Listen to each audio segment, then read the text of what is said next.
ಜೈನಾಬಾದ್ ಅಂತ ಇದು ಮಾಡಿದ್ರು. ಅದ್ರದ್ದು FSL ರಿಪೋರ್ಟ್ ಒಂದು ಈಗ ಆಗಿದೆ ಅಂತ ಇದೆ. ಒಂದು ಕನ್ಫರ್ಮೇಶನ್ ಇದೆ, ಯಾರು ಹೋಗಿದ್ದಾರೆ ಅನ್ನೋದು ಗೊತ್ತಾಗಿದೆ. ಆದ್ರೆ ಕಾಂಗ್ರೆಸ್ ಅವರು ಅದನ್ನು ತಿರ್ಸ್ಲಿಕ್ಕೆ ನೋಡ್ತಾ ಇದೆ ಅನ್ನೋದು ಬಿಜೆಪಿ. ನೋಡಿಯಪ್ಪ, FSL ರಿಪೋರ್ಟು ಬಂದು ವರದಿಯಾಗಿ ಅಧಿಕೃತವಾಗಿ ಹೊರಗೆ ಬರೋವರೆಗೂ ನಾವು ಹೇಗೆ ಅದ್ರ ಬಗ್ಗೆ ಚರ್ಚೆ ಮಾಡೋದು? ಸುಮ್ಮನೆ ನಾವು ಊಹಾಪೋಹಗಳ ಮೇಲೆ ಚರ್ಚೆ ಮಾಡೋದು ಸರಿಯಲ್ಲ. FSL ರಿಪೋರ್ಟ್ ಪ್ರಕಾರ ಏನು ಬರ್ತದೆ, ಕಾನೂನು ಪ್ರಕಾರ ಏನು ಮಾಡಬೇಕು, ಸರ್ಕಾರ ಅದಕ್ಕೆ ಬದ್ಧವಾಗಿದೆ. ಯಾರಾದರೂ ಆ ಥರ ನಿಜವಾಗ್ಲೂ ಮಾಡಿದರೆ, ಈಗಾಗಲೇ ಗೃಹ ಸಚಿವರು ಹೇಳಿದ್ದಾರೆ, ಮುಖ್ಯಮಂತ್ರಿಗಳು ಹೇಳಿದ್ದಾರೆ, ನಾವೆಲ್ಲರೂ ಹೇಳಿದ್ದೀವಿ, ಅದು ಯಾವುದೇ ರೀತಿಯ ಅಂಥ ಘಟನೆ ನಡೆದಿದ್ದರೆ ಅದರ ಬಗ್ಗೆ ಕಠಿಣ ಕ್ರಮವನ್ನು ತಗೊಳ್ತಕ್ಕಂಥದ್ದು ಮಾಡೇ ಮಾಡ್ತೀವಿ. ಆದರೆ ಯಾವುದೇ ಇದ್ರೂ ಕೂಡ ಅದನ್ನು ಈಗ ವರದಿಯನ್ನು ಬಂದಿದೆ, ಈ ಥರ ಅದ್ರಲ್ಲಿ ಹೇಳಿದ್ದಾರೆ ಅಂತ ನಮಗೇನು ಗೊತ್ತು? ಅಫಿಷಿಯಲಾಗಿ ಹೊರಗೆ ಬರೋವರೆಗೂ ನಾವೇನು ಹೇಳೋಕ್ಕಾಗೋದಿಲ್ಲ. ಅಥವಾ ನೀವು ಗೃಹ ಸಚಿವರಿಗೆ ಕೇಳಬೇಕು. ಆದ್ದರಿಂದ ಇದ್ರ ಬಗ್ಗೆ ನಾವು ಸುಮ್ಮನೆ ಅನಾವಶ್ಯಕ ಚರ್ಚೆ ನೋಡಿ, ಇಂಥ ವಿಚಾರಗಳ ಬಗ್ಗೆ ಯಾರೂ ಕೂಡ ಅದಕ್ಕೆ ಸಹಕಾರ ಬೆಂಬಲ ಕೊಡ್ತಕ್ಕಂಥ ಸಾಧ್ಯತೆ 100% ಇರೋದಿಲ್ಲ. ನಮ್ದೆಲ್ಲರ ಸ್ಟ್ಯಾಂಡ್ ಒಂದೇ. ನಾವೆಲ್ಲರೂ ಇಂಥ ವಿಚಾರಗಳು ಬಂದಾಗ ಒಂದಾಗಿರಬೇಕು. ಇಂಥದಕ್ಕೆ ನಾವು ಯಾವುದೇ ಅವಕಾಶ ಕೊಡಬಾರ್ದು. ಯಾರಾದರೂ ದೇಶದ ಒಂದು ವಿಚಾರಕ್ಕೆ ಬಂದಾಗ ವಿರುದ್ಧವಾಗಿ ನಡ್ಕೊಂಡ್ರೆ ಅದು ಅಕ್ಷಮ್ಯ ಅಪರಾಧ. ಅದಕ್ಕೆ ಯಾಕೆ ನಾವು ಅದನ್ನು ರಾಜಕೀಯ ಒಂದು ಬಣ್ಣ ಅದಕ್ಕೆ ಕಟ್ಟಬೇಕು? ಯಾರೇ ಆಗಿರಲಿ. ಈಗ ಹಿಂದೆ ನಾನು ಹೇಳಿದೆ, ಸಿಂಧಿಗೆಯಲ್ಲಿ ಪಾಕಿಸ್ತಾನ ಫ್ಲಾಗ್ ಧ್ವಜ ಹಾರಿಸಿದವರು ಯಾರು? ಶ್ರೀರಾಮ್ ಸೇನೆ ಅಲ್ವಾ? ಸೊ ಅವ್ರ ಮೇಲೆ ಕ್ರಮ ಆಗಬೇಕು. ಇನ್ನೊಂದು ಕಡೆ ಪಾಕಿಸ್ತಾನ ಜಿಂದಾಬಾದ್ ಅಂತ ಯಾರಾದರೂ ಹೇಳಿದ್ರೆ ಅವ್ರ ಮೇಲೆ ಕ್ರಮ ಆಗಲಿ. ಈಗ ಹಿಂದೆ ಎಲ್ಲ ಈ ಥರ ಸುಮಾರು 20 ಕೇಸ್ಗಳು ಹಿಂದೆ ನಡೆದಿದೆ. ಈ ಥರ ಪಾಕಿಸ್ತಾನ ಜಿಂದಾಬಾದ್ ಕೂಗಿದ್ದಾರೆ ಅಂತ ಆರೋಪಗಳು. ಆ ಆರೋಪಗಳು ತನಿಖೆಯಾದಾಗ ಅದು ಕೂಗಿಲ್ಲ ಅಂತ 20 ಕಡೆ ಆ ಥರ ವರದಿಗಳು ಬಂದಿದೆ ಈ ದೇಶದಲ್ಲಿ. ಸೊ ಅದು ರಾಜಕೀಯವಾಗಿ ಅದನ್ನು ಉಪಯೋಗಿಸ್ಕೋಬೇಕು ಅಂತೇಳಿ ಒಂದು ಪಕ್ಷ ನಿಂತಿದೆ.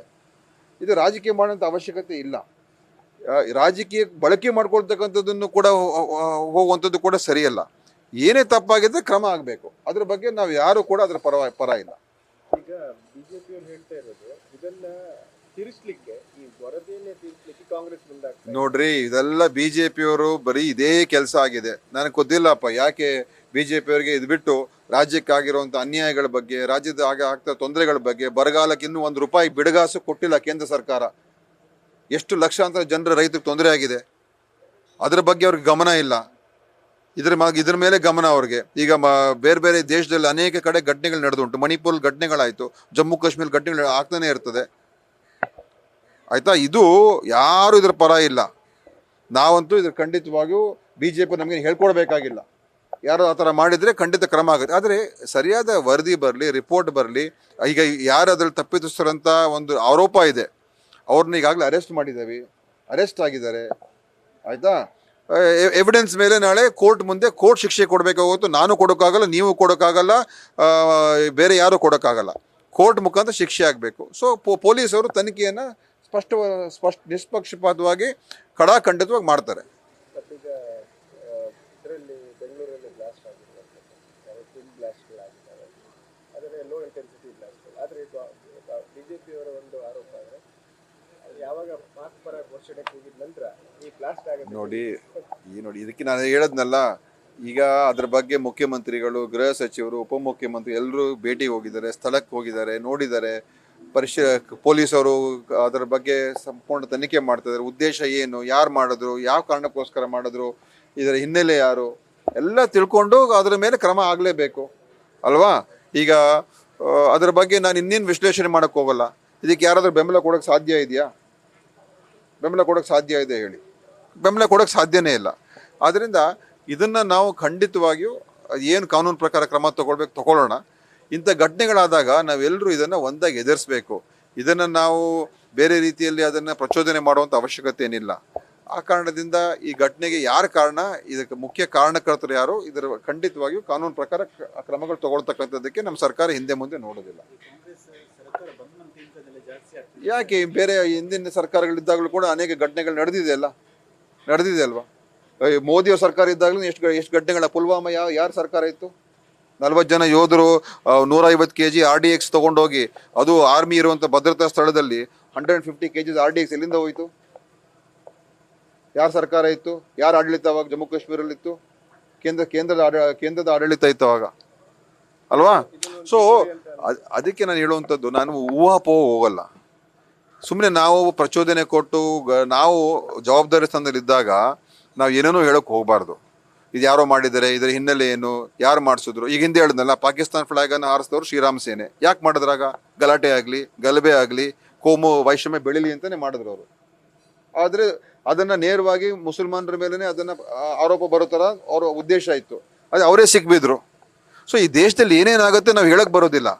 ಅದಕ್ಕೆ ನಾವು ಸ್ವಲ್ಪ ಅದನ್ನು ಗಂಭೀರವಾಗಿ ಯೋಚನೆ ಮಾಡಿ ನಿಷ್ಪಕ್ಷಪಾತವಾಗಿ ನಡ್ಕೊಂಡ್ರೆ ತೊಂದರೆ ಇಲ್ಲ.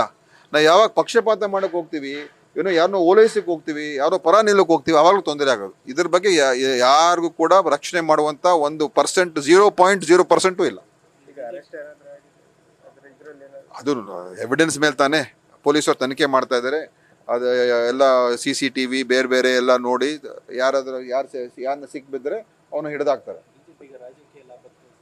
BJP ಮಾಡೋದೆಲ್ಲ ರಾಜಕೀಯ ಲಾಭಕ್ಕೆ. ರಾಮ ಮಂದಿರ ನಿರ್ಮಾಣ ಮಾಡಿದ್ದು ಕೂಡ ಅದು ಧಾರ್ಮಿಕವಾಗಲ್ಲ, ರಾಜಕೀಯ ಲಾಭಕ್ಕೋಸ್ಕರ ಮಾಡ್ತಾರೆ ಅಲ್ವಾ? ಪ್ರತಿಯೊಂದು ರಾಜಕೀಯ ಲಾಭಕ್ಕೆ ಅವ್ರು ನಿಂತಿರೋದು, ದೇಶದ ಲಾಭಕ್ಕೋಸ್ಕರ ಅಲ್ಲ, ಅವರ ರಾಜಕೀಯ ಲಾಭಕ್ಕೋಸ್ಕರ ಇವತ್ತು ಎಲ್ಲವನ್ನು ಕೂಡ ಮಾಡ್ತಾ ಇದ್ದಾರೆ. ಅದ್ರ ಬಗ್ಗೆ ನಾವೇನು ಹೇಳಲೇಬೇಕಾಗಿಲ್ಲ. ಪ್ರತಿಯೊಂದು ಕೂಡ ಅವ್ರಿಗೆ ನಮಗೆ ಎಷ್ಟು ವೋಟ್ ಬರ್ತದೆ, ಅದರಿಂದ ನಮ್ಗೆ ಏನು ಲಾಭ ಸಿಗ್ತದೆ, ಅದು ಒಂದೇ ಆಗೋಗಿದೆ ಹೊರತು ಅವ್ರಿಗೆ ಬೇರೆ ಏನೂ ಇಲ್ಲ ಅವ್ರಿಗೆ. ನಾನು ಅದೆಲ್ಲ ಹೇಳೋಕೆ ಹೋಗಲ್ಲ. ಇದೆಲ್ಲ ನಾವು ಬೇಜವಾಬ್ದಾರಿತನ ಮಾಡಬಾರ್ದು. ಸುಮ್ಮನೆ ನಮ್ಮ ಮೇಲೆ ಆರೋಪ ಮಾಡಿದಾಗ ನಾನು ಅಸೆಂಬ್ಲಿಲಿ ಹೇಳಿದೆ ಮೊನ್ನೆ, ಈ ಥರ ನೋಡಿ ಇದು ಯಾರು ಮಾಡಿದ್ದು ನಮ್ಗೇನು ಗೊತ್ತು, ನೀವೇ ಮಾಡಿಸಿರ್ಬೋದು, ಯಾರೋ ಗೊತ್ತು, ಆ ಥರ ಆರೋಪಗಳನ್ನ ಮಾಡ್ಕೊಂಡು ಹೋಗ್ಬೋದು. ಸೊ ಆ ಆರೋಪಗಳು ನಾವು ಇಳಿಬಾರ್ದು.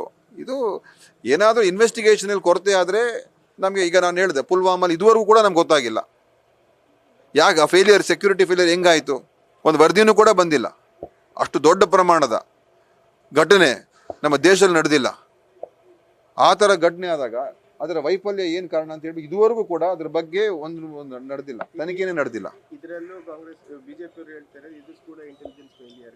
ಯಾವುದು ನೋಡಿ, ಇಂಟೆಲಿಜೆನ್ಸ್ ಫೇಲಿಯರ್ ಅಂತ ಹೇಳಿದ್ರೆ ಇದು ದೊಡ್ಡ ದೇಶದಲ್ಲಿ ಇಂಥ ಘಟನೆಗಳು ಆದಾಗ ನಾವು ಅದನ್ನು ಖಂಡಿತವಾಗಿಯೂ ಪೊಲೀಸ್ ಅವರು ಅದು ಅವರ ಒಂದು ದಕ್ಷತೆಗೆ ಖಂಡಿತ ಇದೊಂದು ಸವಾಲು ಅವ್ರು ಮಾಡಬೇಕಾಗ್ತದೆ.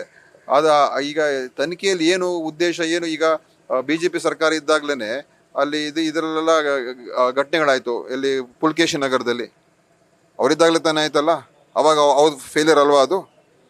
ಸೊ ಇದೆಲ್ಲ ಕೂಡ ನಾವು ಪ್ರತಿಯೊಂದರಲ್ಲೂ ಕೂಡ ರಾಜಕೀಯ ಮಾಡೋಕ್ಕೆ ಹೋಗಬಾರ್ದು, ಪ್ರತಿಯೊಂದು ಕೂಡ ಪೊಲಿಟಿಕಲ್ ಕಲರ್ ಕೊಡೋಕ್ಕೆ ಹೋಗಬಾರ್ದು.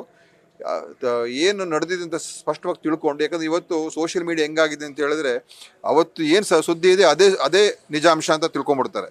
ಬಟ್ ನಾವು ಸ್ವಲ್ಪ ಅರ್ಥ ಮಾಡ್ಕೋಬೇಕು. ಇವತ್ತು ಪ್ರತಿಯೊಂದು ಹಿನ್ನೆಲೆ ಏನು ತಿಳ್ಕೊಂಡು ಜವಾಬ್ದಾರಿತನ ನಡ್ಕೋಬೇಕು. ನಾನು ಅವ್ರ ಮೇಲೆ ಆರೋಪ ಮಾಡೋಕ್ಕೆ ಹೋಗಲ್ಲ, ಮಾಡಲೂಬಾರ್ದು.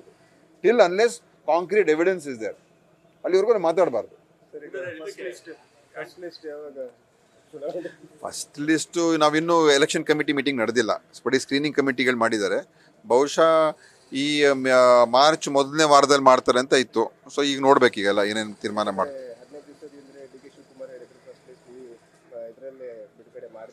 ಹೌದು, ನಿಮಗೆ ಗೊತ್ತಲ್ಲ ಎಲ್ಲ ಬೇರೆ ಬೇರೆ ಘಟನೆಗಳು ಏನೇನು ನಡೀತಾ ಇದೆ ಅಂತ. ಇಲ್ಲಿ ಹಿಮಾಚಲ್ ಪ್ರದೇಶದಲ್ಲಿ ಬೇರೆ ಬೇರೆ ಕಡೆ ಏನೇನು BJPಯವರು ನಿರಂತರ ಅವ್ರದ್ದು ಈ ಪ್ರಜಾಪ್ರಭುತ್ವ ಕಗ್ಗೊಲೆ ಮಾಡೋದಕ್ಕೆ ನಿರಂತರ ಅವ್ರದ್ದು ಪ್ರಯತ್ನಗಳು. ಒಂದು ಯಾರು ಡಿಕ್ಲೇರ್ ಮಾಡಿಲ್ಲ ಅಲ್ಲ ಇನ್ನು. ಮಾಡ್ಲಿ ಅವರು ಮಾಡ್ಲಿ. ಅವರು ಸಿಟ್ಟಿಂಗ್ MP ಗಳು ಇರೋರು. ನಮ್ಮಲ್ಲೆಲ್ಲ ಹೊಸ ಕ್ಯಾಂಡಿಡೇಟ್ಗಳು ನಾವು ಹುಡುಕ್ಬೇಕಾಗಿದೆ. ಅವರೆಲ್ಲ ಇರೋವಂಥ MP ಗಳನ್ನೇ ಅನೌನ್ಸ್ ಮಾಡ್ತಾ ಇಲ್ಲ. ಸೊ ಅವ್ರು ಮಾಡಲಿ, ನಾವು ಮಾಡ್ತೀವಿ. ಸೊ ಪಾರ್ಲಿಮೆಂಟ್ಗೆ ಇನ್ನೂ ಎಲೆಕ್ಷನ್ ಯಾವಾಗ ಡಿಕ್ಲೇರ್ ಆಗುತ್ತೋ ಗೊತ್ತಿಲ್ಲ. ಆದರೆ ಖಂಡಿತ ಆದಷ್ಟು ಶೀಘ್ರದಲ್ಲಿ ಮಾಡಬೇಕು ಅಂತ ನಮ್ಮ ಉದ್ದೇಶನೂ ಇದೆ. ಡಿಲೇ ಆಗಬಾರ್ದು, ಕೊನೆಗಳಿಗೆ ಆಗಬೇಕು ಅಂತ ಏನಿಲ್ಲ. ಇದು ಬಹುಶಃ ಈ ಮಾರ್ಚ್ ಮೊದಲನೇ ವಾರದಲ್ಲಿ ತೀರ್ಮಾನಗಳ ಹಂತಕ್ಕೆ ಬರ್ತದೆ ಖಂಡಿತವಾಗಿಯೂ. ಮೊದಲನೇ ಪಟ್ಟಿ ಅಂದ್ರೂ ಬರೋದಕ್ಕೆ ಎಲ್ಲ ಸಾಧ್ಯತೆಗಳಿದೆ. ಸೋಮಶೇಖರ್ ಅವರು ಅವರಿಗೆ ಕೇಳಬೇಕು, ನಾನು ಹೇಳಕ್ ಬರಲ್ಲ, ಅವರಿಗೆ ಕೇಳಬೇಕು ನೀವು. ಸರ್, ಈಗ CM ಸರ್ ಒಂದು ಸ್ಟೇಟ್ಮೆಂಟ್ ಕೊಟ್ಟಿದ್ದಾರೆ, ಮತ್ತೆ ಕಾಂಗ್ರೆಸ್ ಮಂತ್ರಿಗಳನ್ನ ಅಥವಾ MLAಗಳನ್ನ ಖರೀದಿ ಮಾಡಲಿಕ್ಕೆ ನೋಡ್ತಾ ಇದ್ದಾರೆ. ಅದು ಏನು ಯಾಕಂದ್ರೆ ಇದು ಕಂಟಿನ್ಯೂಸ್ ಪ್ರೋಸೆಸ್ ಇದು. ಈಗ ಮೊನ್ನೆ ಯಾಕೆ BJP ಅವರು ಇನ್ನೊಂದು ಕ್ಯಾಂಡಿಡೇಟ್ ನಿಲ್ಲಿಸಿದ್ರು? ಇಲ್ಲಿ ಅವಶ್ಯಕತೆ ಇರಲಿಲ್ಲ ತಾನೇ JDSನ ಸಪೋರ್ಟ್ ಮಾಡಿ ಇನ್ನೊಂದು ಕ್ಯಾಂಡಿಡೇಟ್ ನಿಲ್ಲಿಸೋದಕ್ಕೆ. ಅವ್ರದ್ದು ಈಗ ಯಾಕಂದರೆ ಅವ್ರಿಗೀಗ ದುಡ್ಡನ್ನ ಕೊಡ್ತಾ ಇಲ್ಲಲ್ಲ, ಲಕ್ಷ ಕೋಟಿಗಳು ಅವ್ರ ಹತ್ರ ಇದೆ. ಅಫಿಷಿಯಲ್ ಆಗೇನೆ 10,000 ಕೋಟಿ ಎಲೆಕ್ಟ್ರಲ್ ಬಾಂಡಿಂದ ಲೂಟಿ ಮಾಡಿದ್ರು. ಅದೇ ಪ್ರಕಾರ ಎಷ್ಟು ದುಡ್ಡಿದೆ ಅವ್ರ ಹತ್ರ? ದುಡ್ಡು ಸಿಕ್ಕಾಬಟ್ಟೆ ಸೇರ್ಕೊಂಡ್ಬಿಟ್ಟಿದೆ, ಅಧಿಕಾರ ಸೇರ್ಕೊಂಡ್ಬಿಟ್ಟಿದೆ, ಎಲ್ಲ ದುರುಪಯೋಗ ಮಾಡ್ತಾ ಇದ್ದಾರೆ. ನಾವು ಅದನ್ನ ಈಗ ಅವ್ರದ್ದು ನಿರಂತರ ಪ್ರಕ್ರಿಯೆ. ಇವತ್ತು ಈ ದೇಶದಲ್ಲಿ ವಿರೋಧ ಪಕ್ಷಗಳು ಇರಬಾರ್ದು, ವಿರೋಧ ಪಕ್ಷ ನಾಯಕರುಗಳು ಇರಬಾರ್ದು, ಎಲ್ಲರೂ ನಾವು ಮುಗಿಸ್ಬೇಕು. ಮತ್ತು ಪ್ರಜಾಪ್ರಭುತ್ವ ಇವತ್ತು ಮಾಧ್ಯಮ, ರಾಜ್ಯ ಮತ್ತು ವಿರೋಧ ಪಕ್ಷ ಮತ್ತು ಎಲ್ಲ ಬೇರೆ ಬೇರೆ ಸಂಸ್ಥೆಗಳು ಯಾರೇ ಅವ್ರಿಗೆ ವಿರೋಧ ಇದ್ರೆ ಎಲ್ಲ ಮಟ್ಟ ಹಾಕಬೇಕು. ಏನು ರಷ್ಯಾ ಎಲ್ಲ ಇದೆಲ್ಲ ಆ ಥರ ಸ್ಥಿತಿಗೆ ಪಾಕಿಸ್ತಾನ, ರಷ್ಯಾ ಈ ಥರ ದೇಶಕ್ಕೆ ಆ ರೀತಿಯಾದ ದೇಶ ರಚನೆ ಮಾಡೋಕ್ಕೆ BJP ಹೊರಟಿದ್ದಾರೆ. ಸರ್ವಾಧಿಕಾರ, ಒಂದೇ ಒಬ್ಬ ಲೀಡ್ರು, ಒಂದೇ ಪಕ್ಷ, ಒಂದೇ ಸಿದ್ಧಾಂತ, ಒಂದೇ ಭಾಷೆ, ಒಂದೇ ರೀತಿಯಲ್ಲಿ ಇರಬೇಕು ಅಂತ ಅವರ ಪ್ರಯತ್ನ ಅದು. ಸೊ ಅದು ಮಾಡ್ತಾನೆ ಇರ್ತಾರೆ ಅವರು. 50 ಕೋಟಿ ಆಫರ್ ಕೊಟ್ಟಿದ್ದಾರೆ. ಎಷ್ಟು ಜನರಿಗೆ ನಾನೇ ನೋಡಿದ್ದೀನಿ ಗೋವಾದಲ್ಲಿ ಎಷ್ಟು ಜನರಿಗೆ ನಾವು ಮಾಡಿದ್ದೆ. ನಾನು ಉಸ್ತುವಾರಿ ಇದ್ದೆ, ಗೋವಾದಲ್ಲೂ ಮಾಡಿದ್ರು, ಇಲ್ಲೂ ಮಾಡ್ತಾರೆ. ಚಾಲೆಂಜೇ ಇದು. It is definitely A challenge. Because ನಾವು ಬರೀ ಒಂದು ಪಕ್ಷನ ಎದುರಿಸ್ತಾ ಇಲ್ಲ. ನಾವು ಇವತ್ತು CBIನ ಫೈಟ್ ಮಾಡಬೇಕು, IT ನ ಫೈಟ್ ಮಾಡಬೇಕು, EDನ ಫೈಟ್ ಮಾಡಬೇಕು, ಎಲೆಕ್ಷನ್ ಕಮಿಷನ್ ಫೈಟ್ ಮಾಡಬೇಕು. ನಾವು ಎಲ್ಲ ದೇಶದ ಸಂಸ್ಥೆಗಳ ಜೊತೆ ಒಂದು ರಾಜಕೀಯವಾಗಿ ಫೈಟ್ ಮಾಡೋ ಪರಿಸ್ಥಿತಿ ಬಂದ್ಬಿಟ್ಟಿದೆ. It is a challenge. ಮತ್ತೆ ಮೀಡಿಯಾನು ಕೂಡ ನಮ್ಮ ಪರವಾಗಿಲ್ಲ. ಇಡೀ ದೇಶದಲ್ಲಿ ಇವತ್ತು ಬರೀ ಮೋದಿಯನ್ನು ಹೊಗಳದ್ ಬಿಟ್ರೆ ಬೇರೆ ಒಬ್ರು ಕೂಡ ಕ್ರಿಟಿಕಲ್ ಆಗಿ ಮೋದಿಯವ್ರನ್ನ ಪ್ರಶ್ನೆ ಮಾಡುವಂತ ಒಂದು ನ್ಯಾಷನಲ್ ಮೀಡಿಯಾ ಇದೆಯಾ ಅವತ್ತು? ಇಲ್ವೇ ಇಲ್ಲ. ಸೊ ಆ ಪರಿಸ್ಥಿತಿ ಬಂದಿದ್ದೀವಿ. ಸೊ ಮೀಡಿಯಾ ನಮ್ಮ ಜೊತೆಲಿಲ್ಲ, ದೇಶದ ಸಂಸ್ಥೆಗಳು ನಮ್ಮ ಜೊತೆಲಿಲ್ಲ, ಎಲ್ಲರನ್ನೂ ನಾವು ಅಪೋಸ್ ಮಾಡ್ಕೊಂಡು ಫೈಟ್ ಮಾಡೋದು ಚಾಲೆಂಜೇ. ಅದು ದೊಡ್ಡ ಸವಾಲಿದು. ಕ್ಯಾಂಡಿಡೇಟ್ಸ್ಗೂ ಚಾಲೆಂಜ್, ಎಲ್ರಿಗೂ challenge. Thank you. News first ನಿರ್ಭೀತಿಯಿಂದ ನಿಮ್ಮ ಪರವಾಗಿ.